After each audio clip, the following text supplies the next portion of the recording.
नमस्कार, मैं हूं आपके साथ अलीम अतहर। लॉकडाउन के दौरान अगर आप पटना या रांची में फंसे थे या बेहद जरूरी काम लॉकडाउन की वजह से रुका हुआ था तो आपकी टेंशन दूर होने वाली है, क्योंकि कल से पटरी पर दोबारा ट्रेन दौड़ने वाली है। तकरीबन 1.5 महीने के बाद पटरी पर रौनक लौटेगी। रेलवे कल से यात्री ट्रेन की शुरुआत कर रहा है। कल से नई दिल्ली से पटना के लिए ट्रेन खुलेगी। यह ट्रेन नई दिल्ली से कल शाम 5:15 पर खुलेगी और 13 मई को सुबह 5:30 पर पटना के राजेंद्र नगर टर्मिनल पर पहुंचेगी।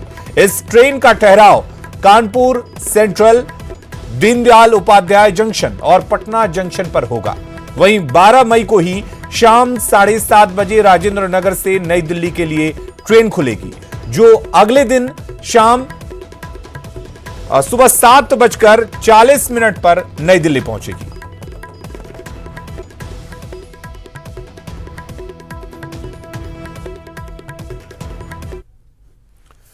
तो टिकट की बुकिंग और यात्रा के दौरान सुविधाओं को लेकर रेलवे ने कुछ गाइडलाइन जारी किया है, जिससे यात्रा के दौरान आपको जानना बेहद जरूरी है। पहला गाइडलाइन यह है कि स्पेशल ट्रेन के लिए सिर्फ कंफर्म टिकट ही मिलेगा। एडवांस रिजर्वेशन पीरियड 7 दिनों का ही होगा, यानी कि महज 7 दिन पहले ही आप रिजर्वेशन करा पाएंगे। वेटिंग टिकट या आरएसी बुकिंग इस दौरान नहीं होगी। तत्काल, प्रीमियम और करंट आरक्षण नहीं होगा। इसके अलावा आपको बता दें कि कैंसिलेशन 24 घंटे पहले तक का ही होगा, यानी कि 24 घंटे के अंदर आप कैंसिल नहीं करा पाएंगे। किराए में खाने पीने का दाम शामिल नहीं होगा। आईआरसीटीसी फूड पैकेट्स उपलब्ध कराएगा, जिसे आपको खाना होगा। ट्रेन के अंदर फूड पैकेट का अलग से आपको इसके लिए भुगतान भी करना होगा। वहीं आपको बता दें कि यात्रियों को बेडशीट, कंबल, तकिया भी नहीं मिलेगा, यानी कि आपको वो साथ लेकर चलना होगा। बुकिंग के समय लोगों को जानकारी दे दी जाएगी। तो ये कुछ गाइडलाइंस हैं जिसे रेलवे ने जारी किया है। ई टिकट होने पर ही पैसेंजर रेलवे स्टेशन में एंट्री प्राप्त कर सकता है। इस कंफर्म्ड ई टिकट के आधार पर वह स्टेशन तक आ सकता है। उसे अलग से कर्फ्यू पास वगैरह लेने की जरूरत नहीं। स्टेशन पर पैसेंजर्स की स्क्रीनिंग होगी और केवल एसिम्प्टोमेटिक पैसेंजर्स को ही ट्रेन पर बोर्ड करने की अनुमति दी जाएगी। पैसेंजर्स को हर समय फेस मास्क या फेस कवर पहनना होगा। उन्हें सोशल डिस्टेंसिंग का अनुपालन करना होगा। गंतव्य पर पहुंचने पर यात्री को राज्य सरकार द्वारा पारित किए गए हेल्थ प्रोटोकॉल्स का अनुपालन करना होगा। कल से दिल्ली से देश भर के 15 शहरों के लिए स्पेशल ट्रेनें चलाई जाएंगी। क्या है रेलवे की तैयारी और यात्रियों की यात्रा कैसे मंगलमय होगी, जानते हैं इस रिपोर्ट के जरिए।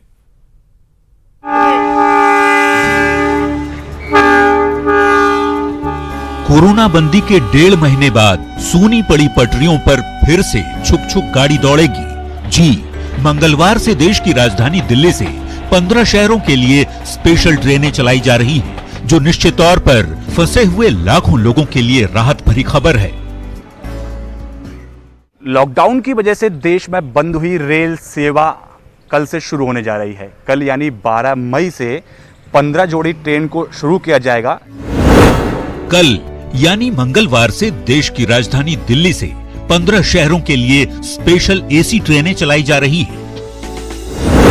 आईआरसीटीसी की वेबसाइट या फिर मोबाइल ऐप के जरिए ही टिकट मिल पाएगा, क्योंकि रेलवे स्टेशन का टिकट काउंटर बंद रहेगा और एजेंट को अनुमति नहीं है। यात्रियों के लिए तत्काल टिकट का विकल्प भी मौजूद नहीं होगा और स्पेशल ट्रेनों का किराया राजधानी एक्सप्रेस ट्रेन के बराबर होगा। टिकट रेट में किसी भी कोटे के तहत रियायत नहीं होगी। रेलवे स्टेशन पर यात्रियों को थर्मल स्क्रीनिंग से गुजरना जरूरी होगा। जांच में स्वस्थ पाए जाने के बाद ही यात्रा करने की अनुमति होगी। सफर के दौरान यात्रियों को मास्क पहनना अनिवार्य होगा। ये ट्रेनें सीमित स्टेशनों पर रुकेंगी, हालांकि ट्रेन में पेंट्री कार की सुविधा नहीं होगी। रेलवे की घोषणा ने लोगों को बड़ी राहत दी है। कल से 15 जोड़ी नई ट्रेनें जो हैं वो कई स्थानों से चलेंगी, जिसमें पटना जंक्शन भी एक है। दिल्ली से चलने वाली जो ट्रेन है उसकी जो स्टॉपेज है कानपुर सेंट्रल, उसके बाद प्रयागराज और दीनदयाल उपाध्याय जंक्शन के बाद सीधा पटना जंक्शन यहाँ पे पहुंचेगी। दिल्ली से जिन 15 शहरों के लिए ट्रेन चलाई जा रही है उनमें पटना, रांची, सिकंदराबाद, बेंगलुरु, चेन्नई, डिब्रूगढ़, अगरतला, हावड़ा, बिलासपुर, भुवनेश्वर, तिरुवनंतपुरम, मडगांव, मुंबई सेंट्रल, अहमदाबाद और जम्मू तवी शामिल है। करीब 50 दिन के लंबे अंतराल के बाद भारतीय रेल की सेवाएं कल से शुरू होगी। जो जानकारी मिली है उसके अनुसार दिल्ली से एक ट्रेन रांची के लिए भी शुरू होगी। कुछ शर्तें हैं जिसमें मास्क लगाना जरूरी होगा, साथ साथ जो भी यात्री हैं उनकी दिल्ली में स्क्रीनिंग होगी और उसके बाद फिर रांची में स्क्रीनिंग की जाएगी। वैसे रेलवे की इस पहल से कई शहरों में फंसे लाखों लोगों को बड़ी राहत मिलेगी, इसमें कोई दो राय नहीं। हालांकि जरूरतमंद लोगों को यात्रा के लिए अपनी जेब ढीली करनी पड़ेगी। लेकिन मजदूरों और कामगारों के लिए घबराने की जरूरत नहीं है, क्योंकि श्रमिक स्पेशल ट्रेनें पहले की तरह ही चलती रहेंगी और मजदूरों से बिना किराया लिए ही उन्हें उनके शहरों तक पहुंचाया जाएगा। तो मंगलवार से शुरू हो रही मंगलमय यात्रा वाकई लाखों लोगों के लिए राहत भरी खबर है। ऐसे लोग जो अपनों के बगैर कई हफ्तों से जहां तहां फंसे हुए हैं, उनके लिए रेलवे की ओर से जिन 15 रूटों के लिए ग्रीन सिग्नल दिया गया है, उनके लिए तो जिंदगी का सिग्नल भी मानो ग्रीन हो गया। न्यूज़ 18 के लिए दिल्ली से पवन गौड़, पटना से रवि एस नारायण और रांची से उपेंद्र के साथ ब्यूरो रिपोर्ट। तो इस खबर के मायने क्या हैं वो हम आपको समझाने की कोशिश करते हैं। दरअसल ट्रेन के शुरू होने से लोगों को ये एक बड़ी राहत मिलेगी। ये भी समझा जा सकता है कि इसकी शुरुआत के बाद जगह जगह जो लोग फंसे हुए हैं वो वापस अपने घर लौट जाएंगे और 15 शहरों की कनेक्टिविटी जो है वो शुरू हो जाएगी, क्योंकि 15 जगह शुरुआत में ये ट्रेन शुरू की जा रही है। लॉकडाउन के साथ जिंदगी को पटरी पर लाने की एक कोशिश भी होगी और इसके साथ ही यह भी समझा जाए कि ट्रेन की शुरुआत होने से अर्थव्यवस्था को भी रफ्तार मिलेगी। तो लॉकडाउन को बढ़ाना चाहिए या खत्म कर देना चाहिए? कोरोना से बचाव के लिए और क्या क्या कदम उठाने चाहिए, इन तमाम मसलों को लेकर आज पीएम मोदी ने मुख्यमंत्रियों के वीडियो कॉन्फ्रेंसिंग के जरिए मुख्यमंत्रियों के साथ बातचीत की। इस बैठक में कई राज्यों के सीएम ने अपने अपने सुझाव प्रधानमंत्री को दिए।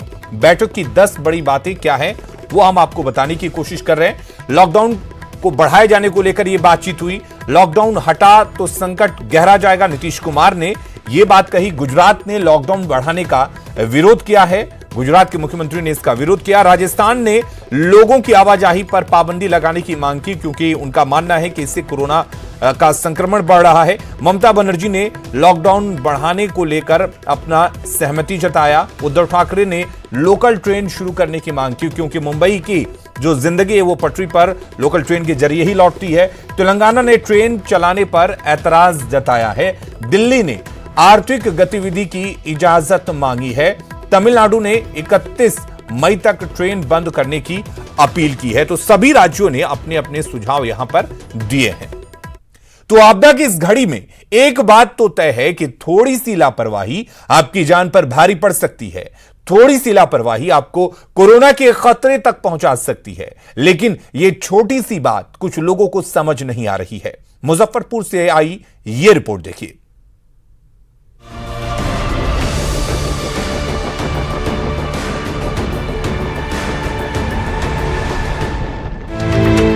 तस्वीरों से जाहिर है यहाँ के लोगों को जानलेवा कोरोना की जरा भी परवाह नहीं है। सैकड़ों लोग कतार में खड़े हैं, धक्का मुक्की कर रहे हैं। इन्हें ना तो लॉकडाउन की परवाह है और ना ही सोशल डिस्टेंसिंग की चिंता है। किस प्रकार जो लोगों की भीड़ है, ये दृश्य डरावना है। किसी प्रकार की सोशल डिस्टेंसिंग का पालन नहीं हो रहा है और ये खतरनाक दृश्य है। जब ये हालात तब है जब मुजफ्फरपुर में पिछले 2 दिनों में 6 कोरोना पॉजिटिव केसेज आ चुके हैं और कई सैंपल अभी भी अवेटेड हैं। आप सोच रहे हैं कि आखिर कोरोना के खतरे के बीच ये लोग क्यों जान जोखिम में डाल रहे हैं, तो वो भी जान लीजिए। हम लोग खाता खुलवाने के लिए आए हैं। पैसा जो कुछ बचेगा खा पी के सो बच्चे रखेंगे, कुछ मिलेगा सरकार की तरफ से और क्या होगा। खाता खुलवाने वाले जो पैसा आएगा तो हम लोग खाएंगे पिएंगे। हम लोग सर आए खाता खुलवाने, रोजा रखे हुए हैं, हम लोग आए खाता खुलवा। क्या करें सर, हम लोग के पास खाता नहीं तो हम लोग तो खुलवाएंगे ना। मुजफ्फरपुर में लगातार कोरोना मरीजों की संख्या बढ़ रही है। 6 पॉजिटिव मरीजों के मिलने के बाद इलाका रेड जोन में है, लेकिन न तो प्रशासन को इसकी चिंता है और न ही लोगों को ही। जाहिर है ये लापरवाही भारी पड़ेगी। न्यूज़ 18 के लिए मुजफ्फरपुर से प्रवीण ठाकुर की रिपोर्ट। तो प्रवासी मजदूरों की वापसी के साथ ही बिहार में कोरोना संक्रमित मरीजों की संख्या भी लगातार बढ़ती जा रही है। ऐसे में सत्ता पक्ष से जुड़े नेता भी इस बात को स्वीकार कर रहे हैं कि कामगारों के आने से हालात बिगड़े हैं। विपक्ष ने भी सरकार को कटघरे में खड़ा किया है।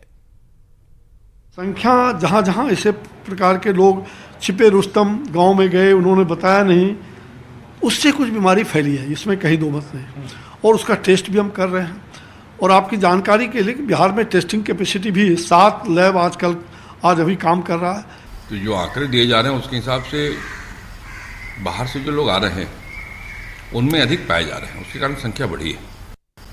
बहुत सारे लोग क्या है कि वैध रास्ते से नहीं आ रहे, अवैध रास्ते से आ रहे हैं, उनकी जांच नहीं हो पाती है, क्वारंटाइन नहीं हो पाते हैं, तो ये समस्या तो है। जो राज्य भी अपने श्रमिकों को बुलवा रहे हैं, प्रवासियों को बुलवा रहे हैं, ट्रेनों से बुलवा रहे हैं, उत्तर प्रदेश हो, बिहार हो, छत्तीसगढ़ हो, मध्य प्रदेश हो, झारखंड हो, उसमें से ज़्यादातर श्रमिक पॉजिटिव निकलेंगे और उसकी तैयारी करनी पड़ेगी। उनका इलाज की समुचित व्यवस्था, क्वारंटाइन की समुचित व्यवस्था, ये करना पड़ेगा। कोरोना का मतलब ट्रैवल है, ट्रैवल कीजिएगा, कोरोना पाइएगा। वो तो उनको आना ही है। वो हमारे यहाँ के हैं, मान लीजिए कि पॉजिटिव ही है, संक्रमण ही है उनको, तो उनको हमारे से रोकेंगे कैसे भाई? यहाँ आएंगे, उसके लिए जो भी प्रॉपर होगा हम सरकार को यहाँ करना है। सरकार तो विपक्ष की चिंता हो या सरकारी पक्ष की चिंता हो, इस चिंता को हम आपको समझाते हैं, क्योंकि कोरोना से बचना है तो सावधानी जरूरी है। दरअसल बाहर से आए प्रवासियों की जांच बेहद जरूरी है, ये बात हर कोई मानता है। अगर इस दौरान लापरवाही हुई तो संकट बिल्कुल बढ़ेगा। बिहार में लगातार मरीजों की संख्या में जिस तरीके से इजाफा हो रहा है, उस तरीके से ये चिंता जाहिर है होनी भी चाहिए, सरकार को भी और सभी को भी। आज बिहार में 28 नए मरीज मिले हैं, रविवार को 78 नए मरीज मिले थे। तो लगातार मरीजों की संख्या बढ़ रही है और सबसे हैरानी की बात, सबसे चिंता की बात यही है कि ज्यादातर संक्रमित मरीज जो हैं वो बाहर से आए हुए थे। तो बिहार में कोरोना जांच में अब तेजी लाने की कोशिश की जा रही है, इसलिए यह माना जा रहा है कि अब तेजी आएगी भी। स्वास्थ्य विभाग ने निजी लैब से भी कोरोना जांच कराने का फैसला लिया है। विशेषज्ञों ने भी बिहार सरकार के इस फैसले का स्वागत किया है।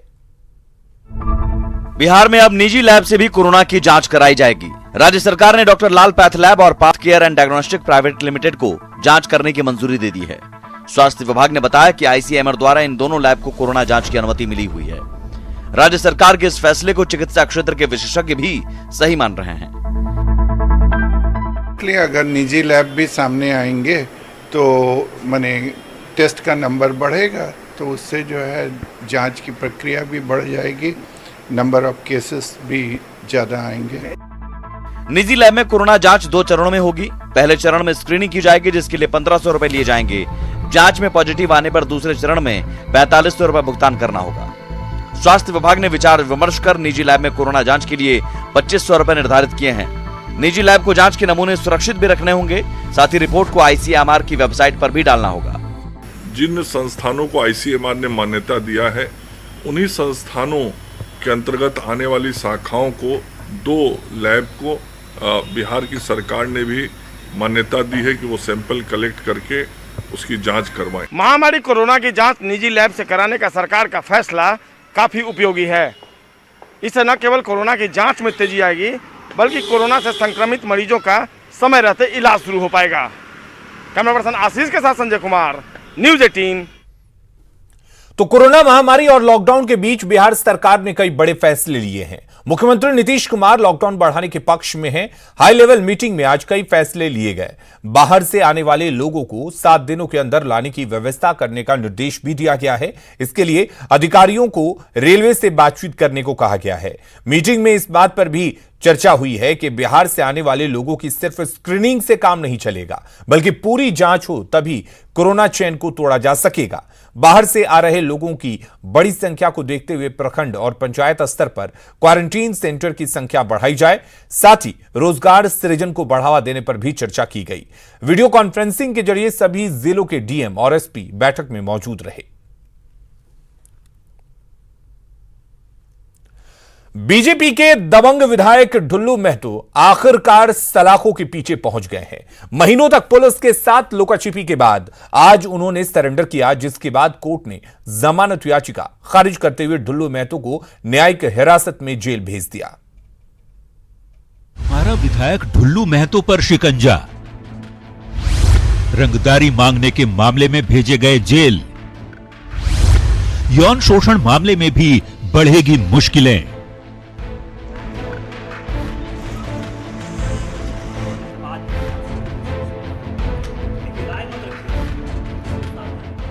आखिरकार बीजेपी के दबंग विधायक ढुल्लू महतो सलाखों के पीछे पहुंच गए हैं। रंगदारी मांगने के मामले में बाघमारा विधायक ने न्यायिक दंडाधिकारी के आवासीय कार्यालय में अपने सहयोगी कपिल राणा के साथ सरेंडर कर दिया, जिसके बाद ढुल्लू की जमानत याचिका पर बहस हुई, लेकिन सहायक लोक अभियोजक संगीता ने ढुल्लू महतो की जमानत याचिका को खारिज करते हुए उन्हें न्यायिक हिरासत में जेल भेज दिया। जमानत याचिका पर बहस के दौरान ढुल्लू महतो के वकील ने कहा कि इरशाद पर विधायक ने 4 साल पहले मुकदमा दर्ज कराया था। इसी मुकदमे को वापस लेने का दबाव बनाने के लिए इरशाद ने ढुल्लू महतो के खिलाफ केस किया है। तो उन्होंने एक इरशाद नाम का आदमी जो मुजफ्फरपुर का है, जो विधायक से रंगदारी मांगने का कोशिश किया, मांगा, तो उसके विरुद्ध में विधायक जी ने मामला दायर किया था। ढुल्लू महतो के खिलाफ क्या मामला है वो जान लीजिए। मुजफ्फरपुर के कारोबारी इरशाद आलम ने शिकायत की थी। ढुल्लू महतो पर रंगदारी मांगने और हाईवा छीनने का आरोप लगाया था। धमकी, मारपीट और गाली गलौज का भी आरोप लगाया गया है। ढुल्लू समेत 5 लोगों के खिलाफ प्राथमिकी दर्ज कराई गई थी। इसके अलावा भी बाघमारा के दबंग विधायक ढुल्लू महतो पर कई मामले चल रहे हैं। ढुल्लू पर यौन शोषण का भी आरोप है, जबकि उसके चचेरे भाई ने भी रंगदारी मांगने का आरोप लगाया है।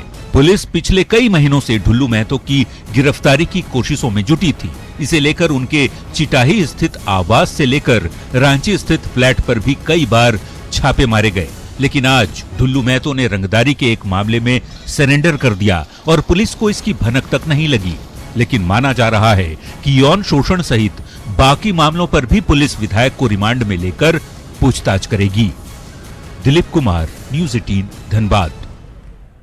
दुमका के काटीकुंड में मॉब लिंचिंग का मामला सामने आया है। बकरी चोरी के आरोप में ग्रामीणों ने 2 युवकों की जमकर पिटाई कर दी, जिसमें एक युवक की घटनास्थल पर ही मौत हो गई, जबकि दूसरे युवक की स्थिति काफी गंभीर बनी हुई है।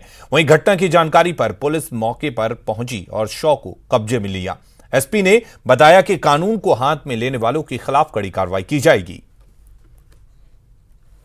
2 लोगों को वहां के स्थानीय लोगों ने पकड़ा था। उन पर आरोप लगा था कि वो बकरी चोरी करके जा रहे हैं। लोगों ने उसकी पिटाई कर दी वहां पे, जिसके कारण ये दोनों जख्मी हो गए थे। आशंका ये जताई जा रही है कि एक लड़के का मृत्यु हो चुकी। इसमें दोनों तरफ से केस किया जा रहा है। जिन्होंने अपना हाथों में जो है कि कानून को लिया है, इनको जो है कि बख्शा नहीं जाएगा। सोशल डिस्टेंसिंग की अनदेखी होगी तो संकट बढ़ेगा। आपको बता दें कि पश्चिमी सिंहभूम की टोकलो में एक देसी बम फटने से 4 साल की बच्ची की दर्दनाक मौत का मामला सामने आया है। बच्ची अपने घर के बाहर खेल रही थी, तभी यह हादसा हुआ। दरअसल ये देसी बम झाड़ियों में छुपाकर रखा गया था। घर वालों ने जब विस्फोट की आवाज सुनी तब मौके पर पहुंचे तो गंभीर हालत में बच्ची को वहां बेहोश पड़ा हुआ पाया। आनंद फानंद में घर वालों ने बच्ची को रेलवे अस्पताल में भर्ती कराया, लेकिन बच्ची ने वहां दम तोड़ दिया। वहीं मामले की जानकारी पर पुलिस मौके पर पहुंची और मामले की जांच में जुटी है। वहीं इस घटना के बाद बच्ची के मां बाप का रो रो कर बुरा हाल है।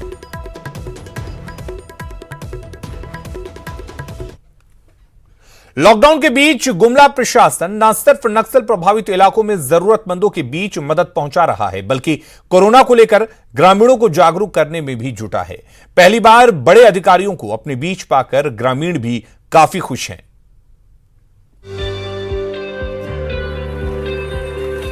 वैसे तो गुमला जिला के कई प्रखंड नक्सल प्रभावित हैं, लेकिन इन सब के बीच रायडीह प्रखंड का लालमाटी गांव पूरी तरह से माओवादियों का गढ़ माना जाता है। इस इलाके की प्राकृतिक बनावट इतनी खतरनाक है कि वाहनों का परिचालन संभव नहीं हो पाता। इसके बावजूद आज जब कोरोना बंदी की वजह से ग्रामीण परेशान हैं, तो प्रशासन हर संभव मदद पहुंचाने में जुटा है। दुर्गम रास्तों से होते हुए 3000 फीट की ऊंचाई पर जब प्रशासनिक पदाधिकारी लालमाटी गाँव पहुँचे तो ग्रामीणों की खुशी देखने लायक थी।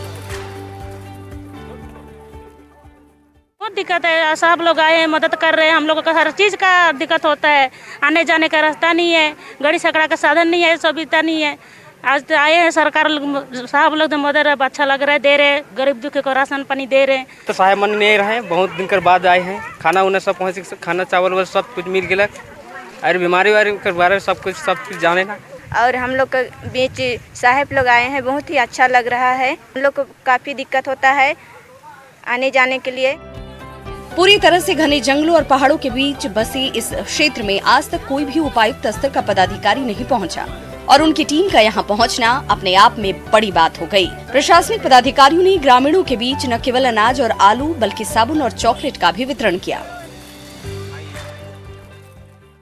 जो रायडीह प्रखंड के दूरस्थ गांव लालमाटी में जहां हमारे आदिम जनजाति के लोग रहते हैं, वहां पर आए हूं। आज जितने भी आदिम जनजाति हैं उनको के द्वारा सहायता उपलब्ध कराई जाए। साथ में जो कोरोना से के प्रति जागरूक भी किया जा रहा है सभी को। और यहाँ की जो चूँकि हमारे मुख्यालय से काफ़ी दूर जंगल और पहाड़ों में अवस्थित ये गांव है, तो यहाँ की जो बुनियादी समस्या हैं उनके बारे में अवगत हुआ हूँ, और जो पानी और रोड की समस्या है उसका जल्दी आने वाले समय में इसका निराकरण होगा। कोरोना की समस्याओं के दौरान ही सही, लेकिन घोर नक्सल प्रभावित लालमाटी गांव में पहुंचकर प्रशासनिक पदाधिकारियों ने जिस तरह से जरूरतमंदों की मदद की, उससे स्पष्ट है कि प्रशासन अंतिम शख्स तक मदद पहुंचाने को प्रयासरत है। न्यूज़ 18 के लिए गुमला से सुशील की रिपोर्ट। खबरों का सिलसिला लगातार जारी है, बने रहिए हमारे साथ।